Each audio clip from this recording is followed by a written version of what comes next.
Bonjour à tous, bienvenue pour cette nouvelle vidéo sur la chaîne. Bon début de week-end à tous. J'espère que vous avez passé une excellente semaine sur les marchés.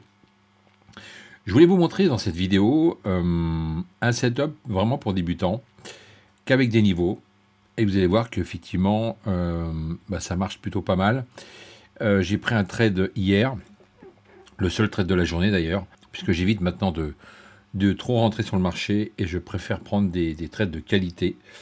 Donc voilà pourquoi je suis revenu sur l'essentiel, les niveaux, et non pas trop se focaliser sur les indicateurs. Alors certes, il y en a quand même, mais c'est vraiment pour me donner des validations. Donc première chose à faire, je vais dans Indicators. Je vais vous montrer ce que j'ai mis en place. C'est relativement simple. On a ici les Kanashi que vous connaissez sûrement en 5 minutes. Pour me valider le sens du marché et puis éviter aussi tout ce qui est bruit du marché. Donc à partir du moment où vous avez une bougie 5 minutes sur un rebond et que ça prend la direction inverse, c'est plutôt bon signe. Ensuite, j'ai mis 3 niveaux de pivot différents. Le monthly, weekly et daily. Grâce à ça, alors forcément le daily, vous allez devoir le bouger tous les jours, puisque ça bouge tous les jours. Après les autres, pas forcément, en tous les cas dans la semaine, mais encore moins dans le mois. Mais effectivement, ça vous permet d'avoir des zones, des grosses zones, qui vont vous permettre d'avoir tout de suite un œil sur la réaction du marché quand ils vont chercher des grosses zones, comme par exemple des niveaux mensuels. Donc ça, c'est intéressant. Ensuite, la VWAP, toujours pour les volumes, puisqu'elle est vraiment très suivie sur les institutionnels. Et puis, moyenne mobile 200, que j'affectionne particulièrement, puisqu'on a également de sacrés rebonds dessus à chaque fois. Pour terminer, un petit indicateur Range Filter Buy and Sell qui nous permettra d'avoir une petite validation avec une petite flèche. Ça peut nous rassurer, mais c'est pas vraiment obligatoire. Voilà, juste ça, et on va voir comment j'utilise ça. Donc, ce que j'attendais, donc je vous ai fourni les plans ce vendredi pour fêter les 500 membres du Telegram public. Et du coup, je me suis dit, pourquoi pas vous donner ça en cadeau. Et dans les plans du Nasdaq, je disais qu'effectivement, j'attendais un retour sur les 12 500, parce que c'est quand même un niveau qui fonctionne pas mal, voire 12 400, même plus bas. Mais ça réagit juste un peu avant. Et quand j'ai vu la baisse ce vendredi matin, je me suis dit, tiens, il casse les plus bas, il va sûrement aller chercher les 12 500. C'était mon plan. Donc ce que j'ai fait, effectivement, j'ai pas attendu toute la journée que ça descende en bas. J'ai réagi, mais j'ai réagi sur quoi? J'ai réagi sur le niveau 12 600, qui est un chiffre rond, intéressant. Mais quand vous regardez sur le côté gauche, je constitue toujours quelques petites boîtes sur des compressions de prix, sur des accumulations, sur des boîtes, des boîtes intéressantes qui accumulent le prix, puis après quand ça casse, ça part. Donc j'avais déjà tracé certaines choses et puis je me suis servi de ça en fait pour pouvoir rentrer dans mon trade, puisque on avait déjà descendu ici, on avait testé, ça avait bien rebondi. Et effectivement, quand j'ai vu le retournement avec la flèche qui m'a validé le signal en 5 minutes et à la cassure du haut de ce range, je me suis dit pourquoi pas aller rentrer sur un trade. Donc mes niveaux me servent effectivement de rebond, on est d'accord. Mais là, pour une fois, ça n'a pas été un niveau par rapport au pivot, mais plutôt sur le haut d'un range que j'avais tracé, donc qui m'a servi de support. Et on voit bien qu'ici, on a eu une accumulation et après, ça a cassé franchement le prix. Le prix a vraiment cassé le haut de la boîte. Et en plus, après, c'est parti pleine balle. Donc ce niveau-là était vraiment intéressant. Donc à partir du moment où vous voyez que ça se retourne et que vous avez une validation, n'attendez pas forcément le plan. C'est un peu stupide. Surtout qu'il n'est jamais retourné sur les 12 500. Donc l'avantage, c'était d'attendre la cassure des 12 600. Hop, et c'est reparti. Il fallait vraiment rentrer ici pour avoir un trade sympa. Mais une fois de plus, comme je vous le dis, quand vous avez voilà, que des pivots. Ça vous permet d'avoir vraiment une ligne de conduite et ça vous permet d'avoir des niveaux bien concrets, des niveaux aussi, des paliers, d'accumulation des paliers où vous pouvez prendre des gains. Donc effectivement, il fallait passer aussi la moyenne mobile et puis la VWAP ici. Et ensuite, nous avions ici un beau palier, hein, ici sur les 12 700, un beau palier, puisqu'on avait le mensuel, on avait également, ici, je regarde bien, le pivot daily, donc forcément. Et puis, bah, donc, j'ai mis une zone ici, pour moi, c'était vraiment une zone importante, donc il fallait que je me méfie. Soit je restais dans le trade, et soit je coupais mes gains. Mais j'ai voulu pousser un peu plus loin, et quand j'ai vu qu'effectivement, ça ne redescendait pas plus bas, eh bien, je me suis permis de laisser le trade et puis de renforcer tout simplement. Donc on va voir ça sur le trade que j'ai pris, j'ai fait les captures et je vais vous montrer ça. Donc nous voici sur les 12 600, je l'ai pris à 12 613,25, vous voyez. On a eu une impulsion, je me suis permis de protéger rapidement, comme je le fais souvent. Alors, vous voyez, il y a un niveau ici intéressant, c'est une alarme.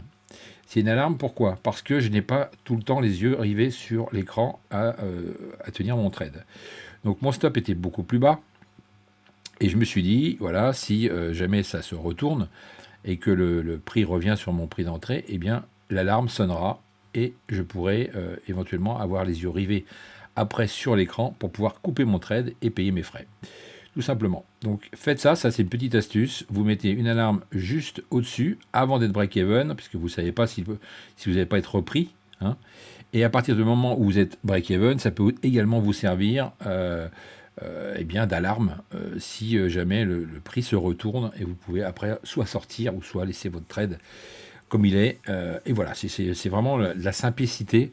Mais c'est des petites astuces qui vous permettront d'avoir des petits plus sur votre trading et en plus sans stress parce que j'ai pas la tête à regarder, j'avais pas la tête à regarder l'écran et je l'ai laissé carrément faire. J'ai laissé carrément faire et j'étais sur autre chose. J'étais en train d'aider un membre et du coup ça m'a permis d'avoir voilà, d'être focus sur le membre et pas du tout sur le trade. Ok.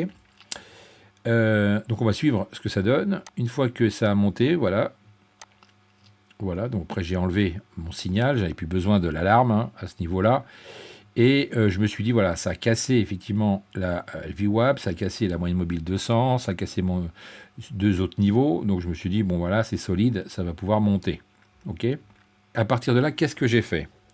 À partir de là, je me suis dit, maintenant que ça ralentit, non seulement on voit par rapport à la grosseur des bougies, on voit bien que les bougies diminuent et en plus elles passent en rouge. Donc ça veut dire quoi? Ça veut dire que là, il y a un essoufflement des achats et qu'il y a des prises de bénéfices et qu'à partir de ce moment-là, le prix va venir ici retester le niveau, d'accord? En plus, c'était un niveau 4 heures, ça que j'avais noté. Et donc ça, c'était intéressant de prendre soit des bénéfices, soit remonter des stops, soit, eh bien, pourquoi pas aller mettre une autre position pour augmenter son trade, pour augmenter les gains latents. Et vous allez voir que ça a bien fonctionné puisque j'ai terminé avec 5 micro-lots et j'étais parti quand même avec 2 micro-lots. Donc voilà, c'était pas énorme, il n'y a pas de grosse différence, mais par rapport au gain après, ça fait quand même une sacrée différence.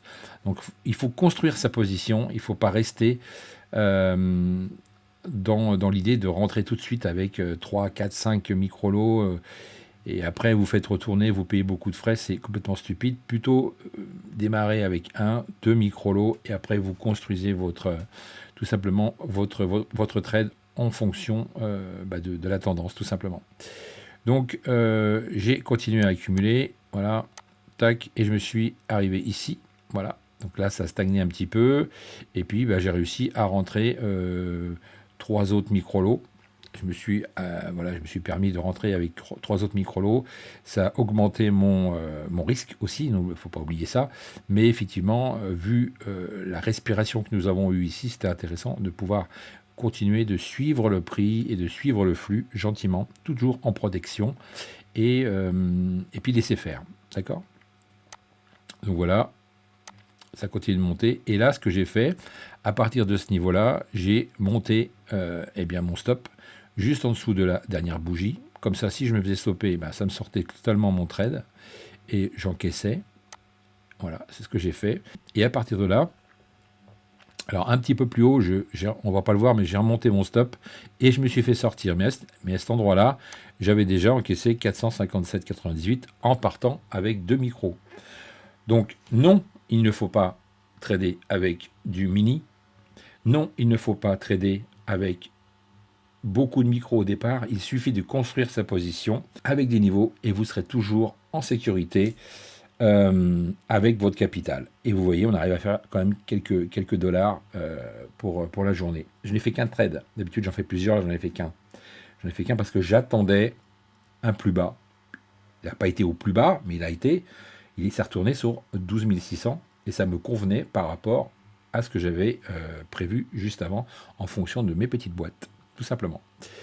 Donc voilà, je pense que c'est utile de travailler avec des outils simples, des niveaux, tout simplement, puisque la base du trading, c'est le prix et les niveaux, les zones, et en fonction de ça, eh bien, vous voyez, il n'y a pas de stress à avoir, et vous pouvez comme ça réussir votre examen Lilou ou d'autres propres firmes. Mais voilà, essayez d'alléger un petit peu vos graphiques, essayez de trouver un setup simple mais plutôt efficace et surtout attendez. N'allez pas trader sur ce que vous voyez, c'est complètement stupide parce que vous mettez tout le temps en danger, vous mettez trop de lot et vous vous faites retourner et vous grillez vos comptes. Moi j'ai testé ces versions-là, ça ne fonctionne pas. Sur le long terme, ça ne fonctionne pas. Avec ça, vous aurez beaucoup plus de chance. C'est plus long parce qu'on attend vraiment un bon signal.